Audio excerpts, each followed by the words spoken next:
జై గురుదేవ్. యోగక్షేమం వహామ్యహం. గోపాలపురం అనే గ్రామంలో రామశాస్త్రి, జానకమ్మ అనే పేద బ్రాహ్మణ దంపతులు ఉండేవారు. శాస్త్రి గారు రోజు భిక్షాటన చేస్తూ వచ్చిన వాటితోనే వంట చేసుకొని తింటూ కాలం గడుపుతున్నారు. శాస్త్రి గారికి రోజు ఉదయము సాయంత్రం భగవద్గీత చదవడం అలవాటు. భగవన్నామ స్మరణతో అలా గడుస్తూ ఉండేది. శాస్త్రి గారు ఒకరోజు అనన్యా చింతయంతో మాం ఏ జనాః పర్యుపాసతే తేషాం నిత్యాభియుక్తానాం యోగక్షేమం వహామ్యహం.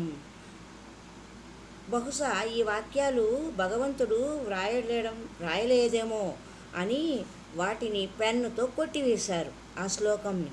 మరుసటి రోజు శాస్త్రి గారు భిక్షాటనకు బయలుదేరారు. అతను వెళ్ళాక 10 సంవత్సరాల బాలుడు అమ్మగారండి అమ్మగారండి అని ఆయాసపడుతూ పిలుస్తున్నాడు. జానకమ్మ గారు వచ్చి ఎవరు నాయనా ఏం కావాలి అని అడిగేసరికి అమ్మగారు ఈ మూట దింపండి అన్నాడు బాలుడు. మూట దింపిన జానకమ్మ గారికి బాలుడి వీపు పైన 2 వాతలు కనబడ్డాయి. అయ్యో నాయనా, చిన్నవాడని కూడా చూడకుండా ఈ వాతలేంటి అని అడిగాడు. సరుకులు సరిగా ఇస్తానో లేదోనని వాతలు పెట్టారండి అన్నాడు బాలుడు. ఉండునైనా కొంచెం వెన్నపూస రాస్తానని లోనికి వెళ్ళిన జానకమ్మ వెన్నపూస తెచ్చేసరికి ఆ బాలుడు కనిపించలేదు. అటు ఇటు చూసినా ఎక్కడా కనిపించలేదు. మూట విప్పి చూసిన జానకమ్మకి అందులో అన్ని రకాల సరుకులు ఉన్నాయి. భర్త వచ్చేసరికి జానకమ్మ గారు వంట చేసి అతని కోసం ఎదురు చూస్తూ ఉంది. శాస్త్రి గారు వస్తూనే ఏమిటి జానకి, ఈ గుమగుమలు మన ఇంటిలోనివేనా అని అడిగారు. అవునండి అంటూ జరిగిన విషయమంతా వివరించింది. నువ్వెంత ధన్యురాలవు జానకి, వచ్చింది ఎవరో కాదు సాక్షాత్తు ఆ కృష్ణ భగవంతుడే అన్నారు శాస్త్రి గారు. గబగబా వెళ్ళి భగవద్గీత తెరిచి ఆ శ్లోకం చూసేసరికి కొట్టివేత లేకుండా అలాగే ఉంది. ఎంతటి కరుణామూర్తివయ్య కృష్ణ, ముకుంద, మురారి, గోవింద అంటూ మయమర్చిపోయారు శాస్త్రి గారు.